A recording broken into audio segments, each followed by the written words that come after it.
Hi, welcome to another edition of Board Meeting Recap with Chris Adsit. Today, I am covering the school board meeting that took place at Heartland Lakeside on Monday night, August 17th. Now, remember, these are my own personal summaries. They do not reflect the voice of the board, but it's my way of keeping you informed about what was discussed, decided, and what might be coming. Now, there are three things that are worth knowing from tonight. First was a safety improvement at the North Shore Middle School crosswalk. The second one is what are we doing for our buildings and some capital projects. And then third, what are the students doing when they come back in this fall? So first, have you ever driven by North Shore Middle School on KE? There's a crosswalk there. And if you're familiar with that road, you know cars go by pretty quickly. Well, we partnered with the county, Waukesha County, and they did a speed study. And they found that the average speed was around 55 miles an hour in that area. Now, sure, there are posted signs, but sometimes people don't see them nor pay attention to them. So one thing that the board and the administration were focused on is safety improvements. So what did we do about it? First is the board approved our first safety step to try and improve that area. First, we got the speed limit reduced to 15 miles per hour during the morning hour and the afternoon pickup. What else is happening is we'll have some additional beacons and flashing lights and earlier signage so that drivers will see it sooner.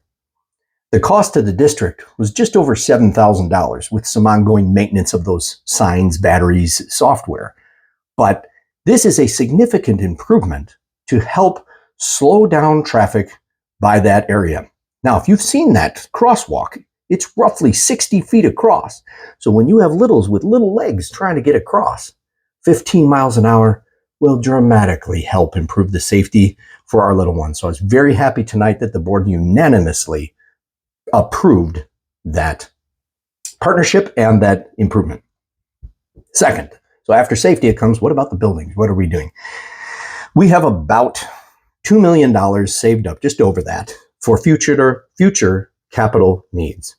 And rather than waiting for us to get a complete capital plan finished, we're going to keep moving forward with building and grounds improvements. And so the administration will be bringing the board for our annual meeting in September, recommendation of what's next.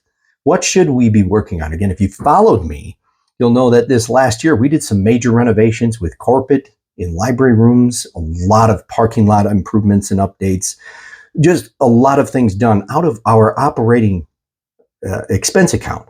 So that's really good in setting our district up financially for the future to keep referendums way out of the question. Again, that's our hope. That's our hope.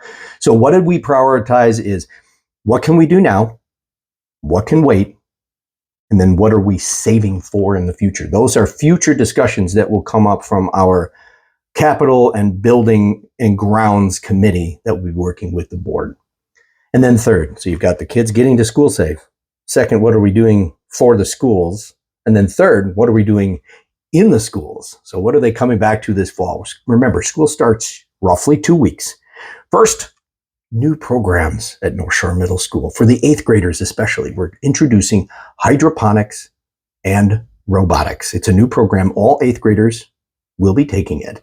And it allows them to have a new learning experience with hands-on stuff in growing their own produce. So they get to create, problem solve, and work together on projects. So this is really cool. Second, if you followed me from last year, you'll know that we had our Portrait of a Graduate program. And remember, that is a continuity education focused continuum. It's a mouthful, from kindergarten all the way through 8th grade. Now we're in our second year, so we can refine it. And it's about getting milestones at 2nd grade when you transition into South, 5th grade when you transition into North Shore, and then 8th grade when you transition into high school. So it's, again, having a learning focused continuum so that when the kids graduate or reach each milestone, they're prepared for that next journey. What do we want our kids to become? Also, the district was featured with DPI, Department of Public Instruction for Wisconsin, invited our district to help consult on a new statewide initiative for, guess what? Portrait of a Graduate. And we were the only K through 8 district there. Others were larger. Others are doing some things. We're doing incredible things. And so we were asked to consult for there. So again, super great. And then finally, what are we doing to get kids involved? Last year, as an example, at the middle school, we had about 6 different clubs, formal clubs for kids to be active. This year, I'm happy to present the administration and the school worked to get about 17. There'll be a dedicated website for it, for parents to go learn about each one, for students to learn about each one, and even sign up. And we will be carrying that same amount of opportunity into South and North Elementary. So really, that Portrait of a Graduate and really seasoning our kids all the way from kindergarten through 8th grade to have real life learning experiences, chances to collaborate and find ways of connecting with other kids and projects. So again, tonight, 3 different things. What are we doing to keep our kids safe? What are we doing to keep our building and grounds up so we can keep our taxes low? And what are we doing inside the schools? Now, I'm going to try after this video posts to put an infographic or a picture of some of the other procedural things that happened. These are the big takeaways I think you're interested in. That will be in the notes below the video. If you have any questions, please reach out to me. I'm happy to answer them at my Heartland Lakeside School email address, and I'll get back to you as soon as I can. Also, thank you again for putting me in this position to serve you. It's truly an honor and a privilege to serve our community, and I'm very thankful for it. Until we meet again, may God bless you and our entire community.